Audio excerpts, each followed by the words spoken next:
Did you know that most women would rather talk about their own death than their finances? Well, we're here to change that.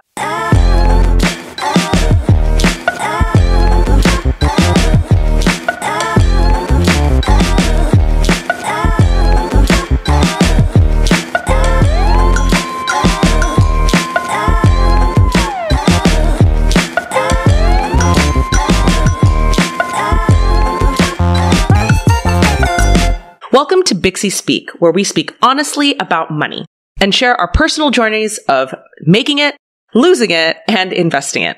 We focus on real-life situations that affect us, women, living in cities all around the world. From Bangkok to Bangalore, we're out here just trying to live our best lives. But to do that, we have got to turn our finances around from being obstacles to living our dreams to becoming opportunities to make our dreams a reality. In each episode, we tackle a typical life event in the life of an urban woman the world over, and the role that money plays in helping or harming our situations. We invite guests to share their experiences from mating and money, to marriage and money, to fertility and finances, and we share tips, tools, strategies that have helped us out. Nothing is off limits.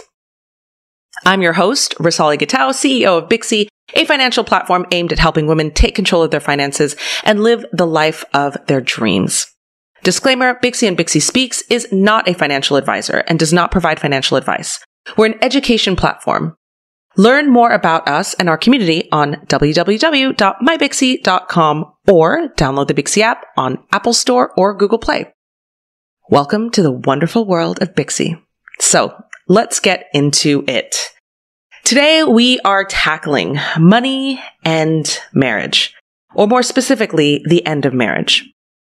Divorce occurs in about half of marriages, and it is more than just an emotional breakup. It's a breakup of family and of finances. Statistically, both parties leave a marriage worse off financially than they were before. But studies have found that women actually fare far worse than men, with one study noting women experiencing a 45% drop in our standard of living prior to the divorce versus men who only experience a 21% decline. So can women who face this difficult choice do anything to prepare for our financial futures after divorce? Our guest today is an incredible Burmese business owner, Flora Ai. Flora Ai is the co-founder and CEO of none other than the Burmese Vegan, Bangkok's hottest vegan restaurant and grocer. If you haven't yet, check them out on Instagram. You won't regret it.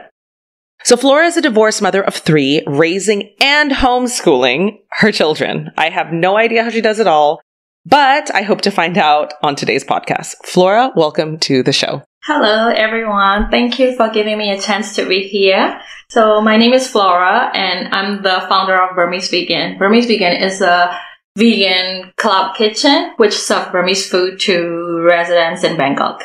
Fantastic. And it's delicious. Thank you. So we're really grateful that you have shared, agreed to share a very personal journey. Both the topic of money and the topic of divorce are so taboo, and it's really important. And here at Bixie Speaks, we really try and shed light on things that people that are taboo, because it's really important that we start being real, especially because it affects half of the women out there. Yeah. So maybe you could tell us a bit about your divorce journey, whatever you're comfortable sharing, but, how did this decision come about? How did it, and most importantly, how did it impact your life and your financial situation? I'm very happy to talk about this topic because I always see myself, I'm very excited to talk about this divorce journey because that one really give me empowerment.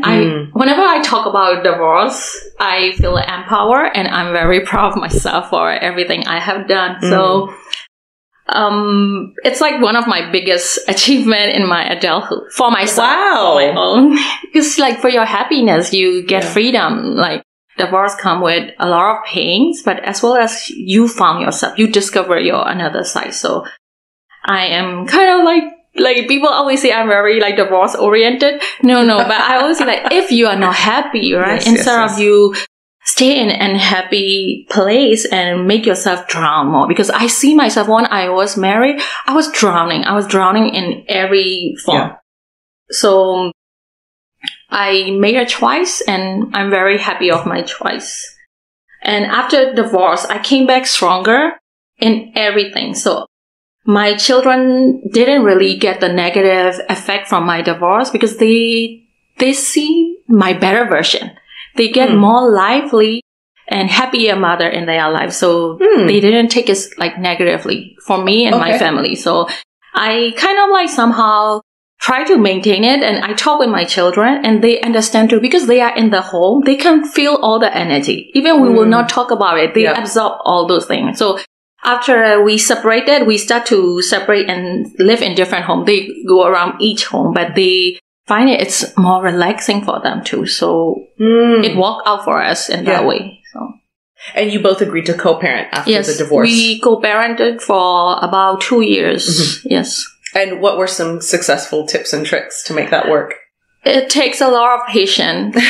So also like you are doing it for your children. So your emotion, like what you feel, you have to know, like aware of your emotion, what trigger you, and you have to know how to like handle it in an adult way because we are doing it for children. So children doesn't deserve our like emotions and triggers. So it is also a journey of healing for me because it took me 3 years to understand myself and heal myself. Like what really triggered? If somebody do something and make me feel like angry, like my spouse make me feel angry, but why did I feel that way? Why did I want to react in that way? So I try to understand myself instead of putting it on the other person because I used to be someone who complained a lot and focus on the other person's fault. But when I do that, I lost peace and I couldn't I'm struggling inside so much because I feel, taken advantage. I feel this, I feel that. So I try to focus on myself more, my happiness, my peace.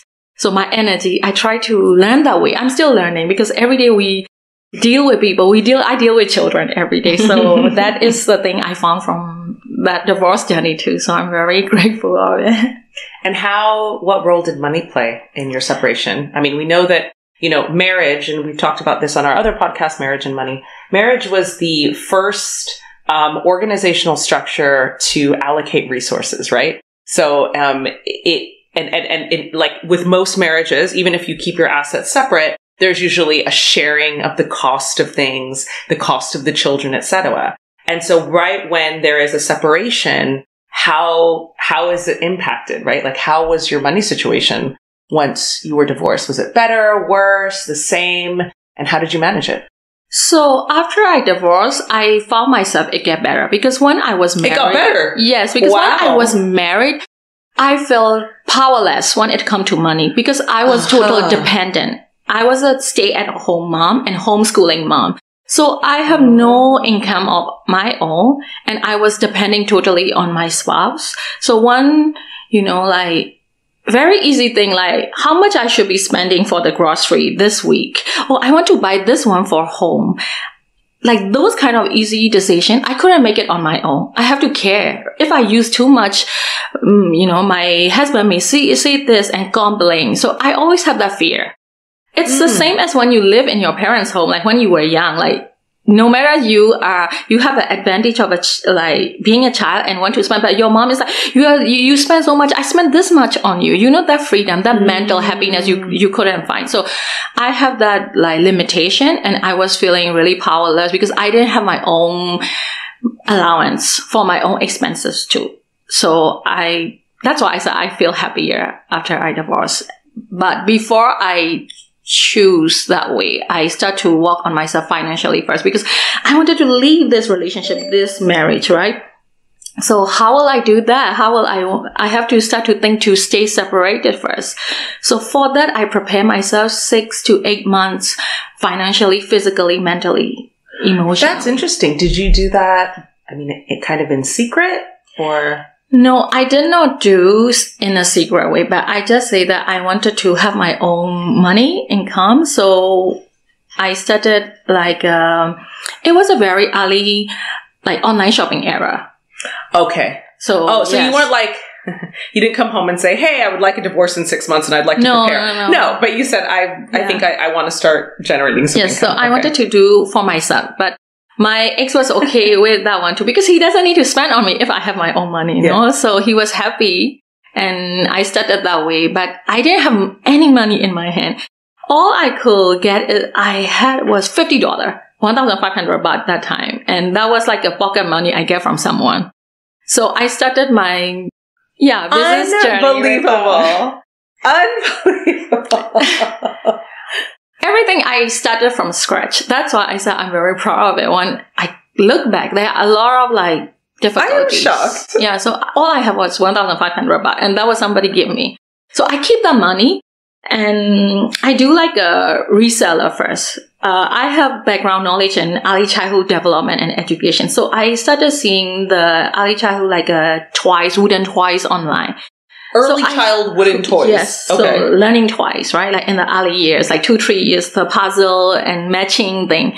So I saw that one, and then I saved the picture. And then I showed to I'm in the mom network in like Myanmar Facebook group or others. So I show them like, oh, like this kind of toy is very good for children in this way, like their cognitive thinking and all kind of thing. And then they're like, oh, how can they buy? They want to order. So I was like, I can buy for you.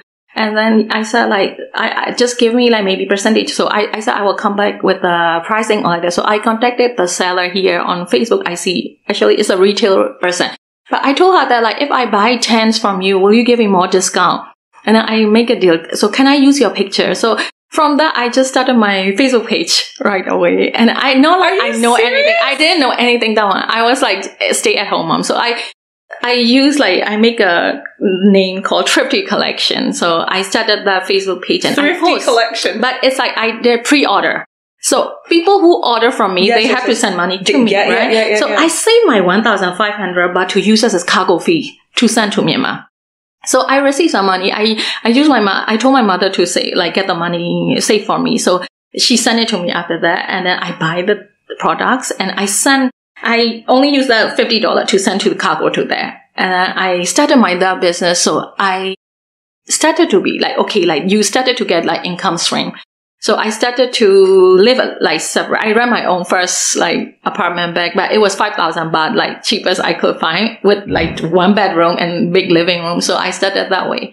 And then the business grew and I got my partner in Myanmar to another mom. So we were running for like 2 years. And after that, I didn't want to do anymore. So I sold that business and then I went back to corporate world. Yeah. That was my story. So not like big. I didn't have a lot of money and all, but little thing I had, I used the best out of it. That is such an important lesson. And I think particularly I needed to hear that today. People often think I want to start a business and I need so many things. I need so much money to start huge amounts of capital. I fall into that trap as well. Like I have a startup and, I'm constantly thinking about like raising millions of dollars. But the reality is you can make it a phenomenally successful business with 1,500 baht, like $50.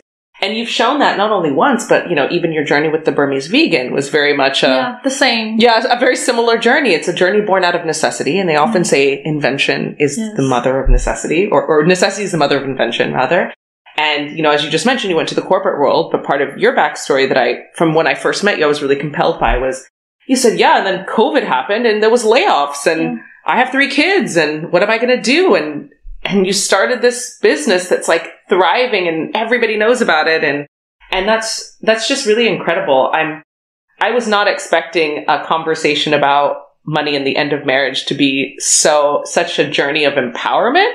But it seems like you really take situations that can be very challenging and you really it's almost like it focuses you. And I think that's the key for a lot of people. Like when you're really under pressure, you focus on just like taking one next step and like one next step after that. And it results in, it can result in obviously like a much bigger picture that you may not even know you're painting at the time. That's really incredible. I did not expect you to say, everything's better off. And no, I never had like any support system from anyone. And I'm very proud. So I made a bad choices, this marriage, and then I had children, right? So I did not want to bother my parents. And I'm very proud normally, like that kind of thing, to ask help from someone or like that. That is something I'm working on too, because I'm very reluctant to ask help. But that made me go through a lot of things, but also make me develop a crisis management skill and those little things. And also, like you said, one by one, like I used to be like, think for the whole day, oh my God, what am I going to eat next, like next week? But instead of that, I start to practice, I would just focus on today. Also in my healing journey, like I feel very down, depressed and moment to moment. Because I'm like, okay, I'm not okay. I'm just putting the whole thing, I'm not going to be okay. I think in that way, but I'm like, okay, let's focus on this moment. So I go from, okay, this 1 hour, I will try to be okay. I will try to control myself. I will try to make myself happy. So I go from 1 hour to another hour. And that way, I see myself, my strength gain slowly. My willpower gain slowly. So I did that way. That's why I'm still... You're literally about to make me cry. That is, like, that's some next level Buddhist, like, knowledge. Really focusing on the present.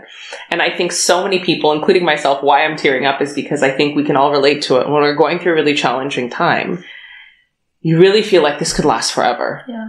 And when you start thinking about that time, you're like, oh my God, it feels unbearable. Yeah. But you need to parse it out into digestible bits. And you're like, no, let's just get through 1 minute and 1 minute and then 10 minutes and then 1 hour and 1 hour. And that collectively becomes a week, which collectively becomes a month, which becomes a year.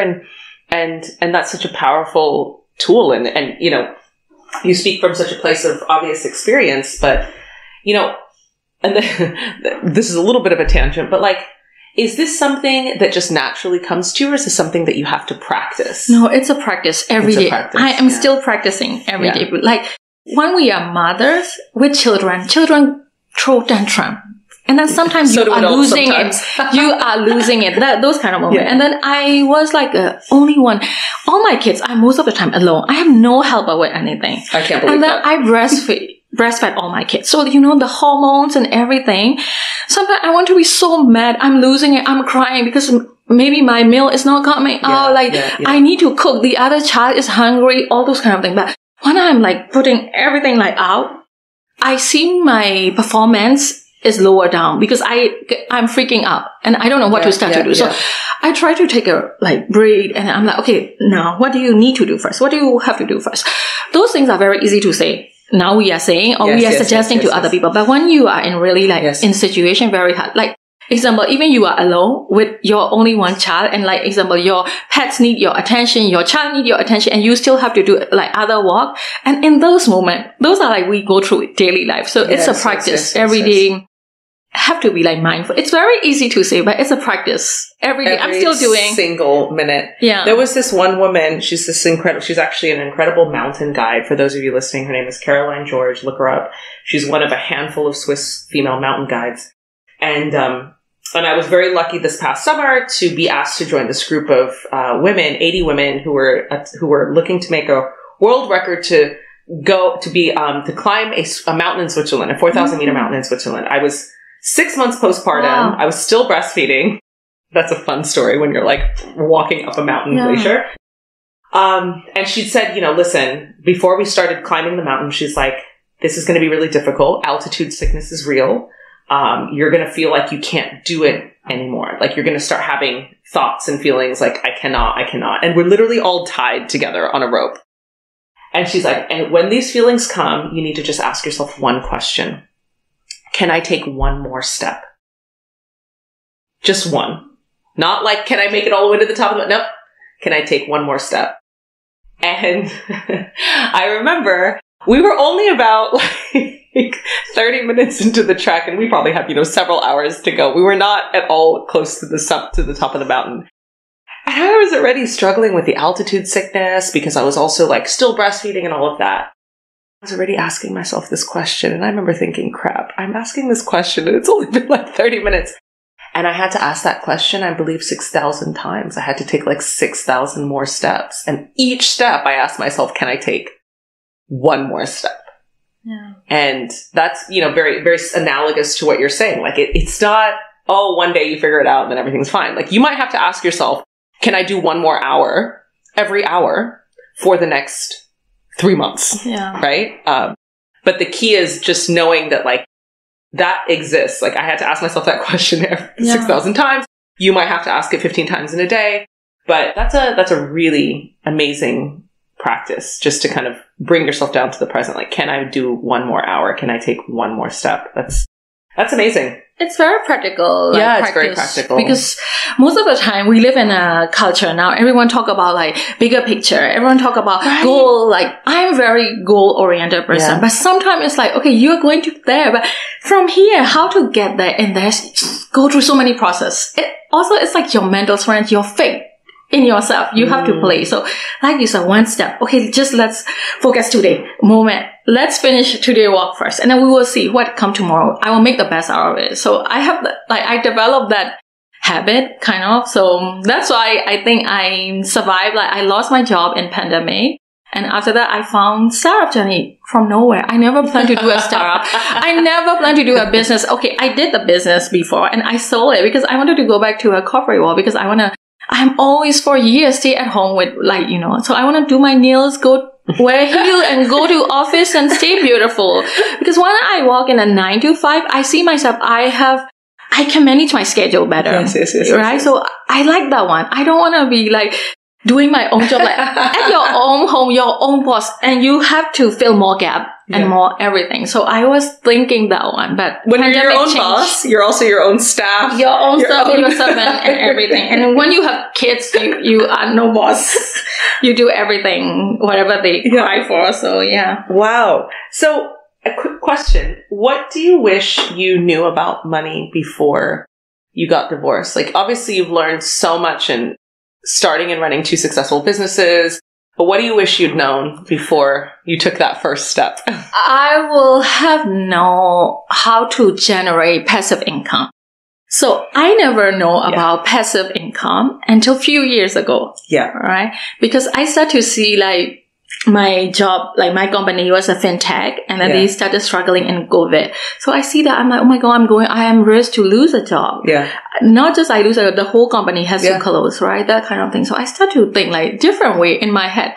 But like you said, I started even dancing, learning dancing. It's like maybe I can do like entertainment wise. So that is what I learned, another skill. But I learned a lot from it because I practiced that one. Like I found myself how to like myself because in my way it's like I'm going to entertain. Yeah. So I have to be able to show that I like myself enough to make other people to like me. So that kind of skill. So I learn in every like journey, but I wish I know how to generate passive income. Yeah. I never know. And I'm learning about it. So that is the reason I start to notice Bixie. Yeah. Because I go through the app and all, and I started reading stuff about other women. Because our stories, everyone has different story. Yes. We will not have the same story, but also like we have like very useful thing we can learn from each other. Yeah. So that's why I started like reading on Bixie app.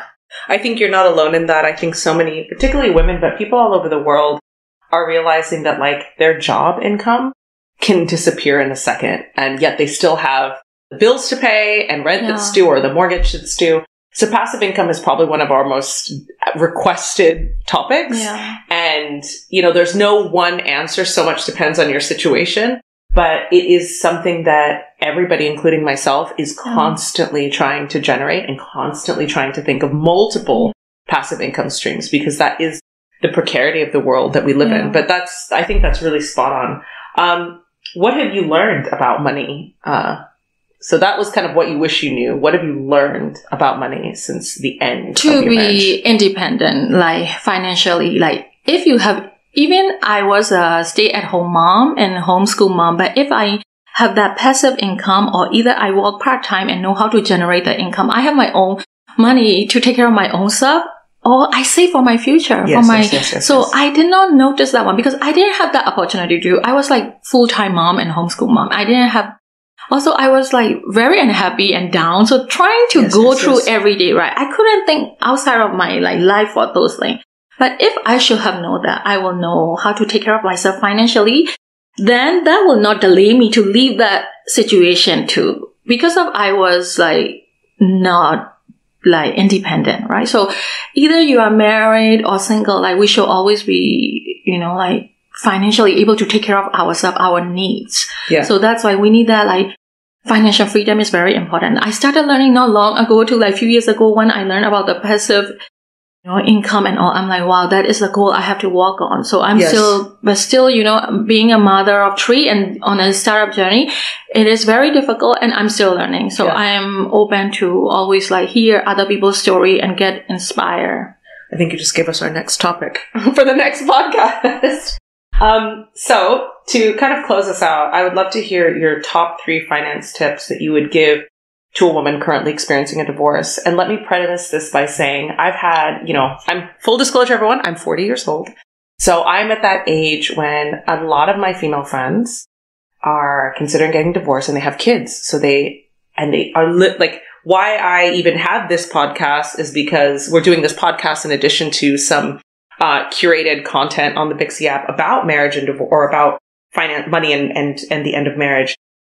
Because they're like, what do I do? Like, what do I do? Like, from everywhere from how am I going to afford the lawyer in the divorce to what do I ask for in the settlement to, how am I going to make money afterwards? Like, there's, this real kind of panic because for the first time they're realizing like, oh, I have to kind of make it on my own, right? So you'd mentioned earlier you didn't say it as a tip, but it struck me very much as a tip, which is like, plan your exit strategy. Yeah. That is my number one. Yeah. Oh, really? Was that yours? Okay. Plan your. Okay. But that's what are not your nice. My friends, like recently they get married late. They are like 30 something, right? And then they already walk so much in corporate world and then they don't want to walk anymore. They want to depend with the husband. Yeah. Isn't that funny? That's like people don't talk about this. Everybody assumes that people are housewives when they're 20 and I'm exactly the same. So many of my female friends, we worked so hard. We did all the corporate things. And everyone's like, I just want to get married and like stay home. I'm done. Yeah.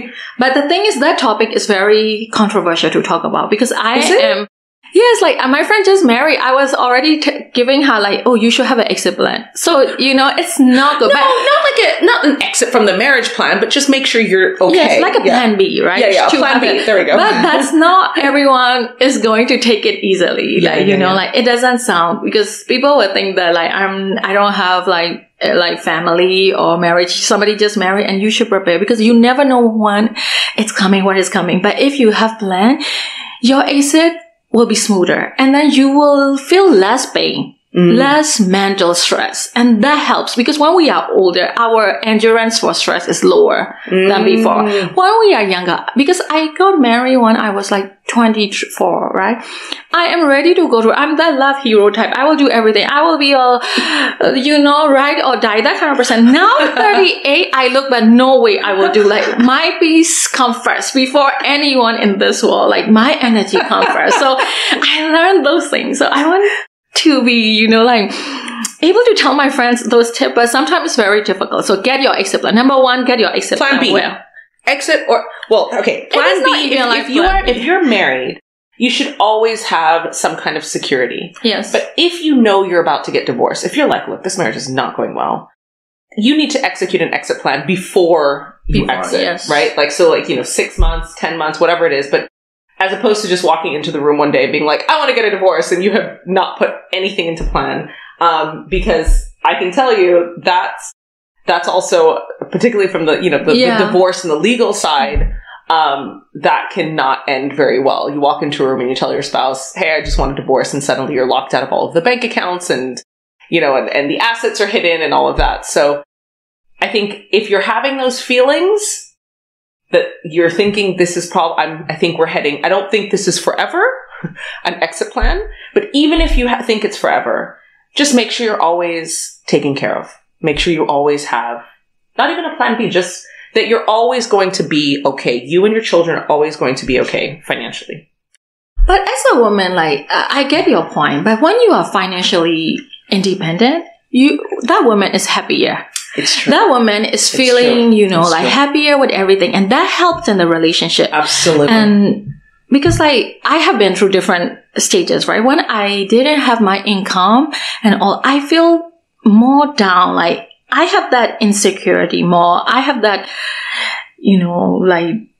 if even somebody like my spouse will say something for nothing, but I will take it in different way because of my inferiority complex inside. Yeah. So when you are independent financially, mentally, emotionally, you have that good around you. And it's also like a vitamins for you, Vitamin. So you are happier. When a woman is happier, everything, your home is happier too. I would suggest like to be independent in that way, financially, physically, mentally, emotionally. Sometimes women, like I went through my friends, so we also depend on other people for emotionally. Even mothers, we depend on our children for our emotional. We shouldn't be that way. So that's also a practice. It's not easy. Those kind of things are because human, we have feeling inside, and also it's like a practice we have to do all the time. Remind yourself not to do. But the first point is like get your exit plan well. Mm-hmm. And sometimes it's like divorce can be so costly for some people. People like me, I don't need to go through the legal and lawyer. But for some people, when you have so much, it costs you so much. So you have to prepare for all those things. Yeah. So, and I think a lot of people don't realize, so I'm an ex-lawyer. A lot of people don't realize you don't just say, I want to get a divorce and you're going to be divorced tomorrow. This isn't a breakup with your boyfriend. A lot of countries, it depends on the jurisdiction, but some countries won't even allow you to file for at least 6 to 12 months, right? They're having cooling off periods. So this is like a really long, drawn out, expensive breakup that you kind of have to be prepared for. So your first tip, be prepared. Your second tip, what is that? Get legal advices. You have to get consultation with a divorce lawyer to know your grounds and right. Before you say anything. So that you can brainstorm ahead as a protection, know your ground, know your rights, and also rights for your children. Absolutely. And also consulting with the lawyer who know legal, from the legal point of view, you discover the rights or benefit you don't even notice. And also if you are someone who has who already have assets, businesses you own, or you either share with your spouse, that's very important. If not, you are going to lose a lot. So that's very important. I was a legal lawyer. So, and number 3 is create your go forward budget. Oh, what is that?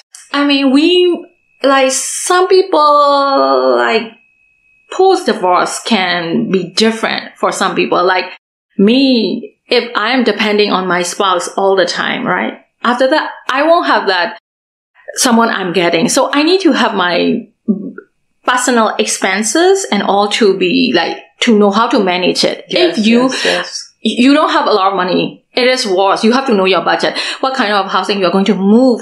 And then your children's school fees and everything come. And children is 1 children, 2 children, 3 children. It is different. And depends on your lifestyle, the cost too. And even personally to stand alone post-divorce is for some women, it's very hard. When children are in it, it's harder. So your cost can be double to triple. You never know if you don't know how to manage it. So I would say you have to do that one. I did it I did it cheaply, because my budget was low, but I did I will spend this much for my housing, electric bill, and then I started doing the online shopping, and also I have to calculate, the Wi-Fi, and then the cargo fees, and then our food, everything. So you have to know go forward budget. Your go forward budget. I love that. That is so practical.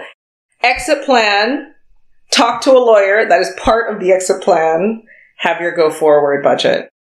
If you are someone who already independent financially and you have your own account, you are working successfully, it is okay. But for people like me, either very low on the stability financially or people who own so much, that too really have to work on it. Wow. I mean, Flora, what amazingly captivating discussion, and surprisingly motivating and empowering. I feel like when people talk about money and marriage, it's usually quite a downer. I was actually worried when we had this, when I was going to do this podcast, I'm like, how do I keep this upbeat and I'm very and make people find it, motivating. But I think you've done such a brilliant job just sharing how your journey was. And like you said, your divorce wasn't just, it wasn't just the end of, a union, which is always something to be sad about, but it was also the beginning of finding yourself and finding yourself on this unprecedented entrepreneurship journey and learning how to, being forced to learn how to be a businesswoman and all of this. So that's really inspiring. So there is life after the dissolution of a marriage for those of you who are listening and considering and thinking about tips. But for that life to truly be your best life, I really think you have to listen to Flora's key tips, right? And so to recap, it's have an exit strategy 6 to 8 months beforehand.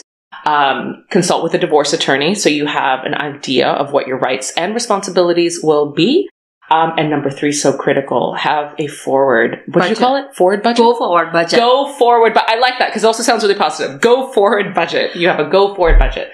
Those are 3 really key things to do if you're in, find yourself in this situation. So thank you so much for sharing your amazing experiences with marriage and money. For those of you listening, do not worry. You do not have to jot down everything. We'll make sure to have a recap of Flora's profoundly sage-like key points. Today's podcast, of course, will be available on the Bixie app, along with reference materials to help you on your journey. So what do we always say at Bixie? When is the time to do something? When is the time to take action? It's today. Join the Bixie movement, download our app, visit our website, join our weekly live events every Thursday, do whatever you've got to do to get that money, honey. So please join us for our next episode of Bixie Speaks, where I'm pretty sure we're going to follow your plan and explore passive income streams. So thank you so much again, Flora, for sharing your insights. And I'm your host, Rosalia Gatau, over and out.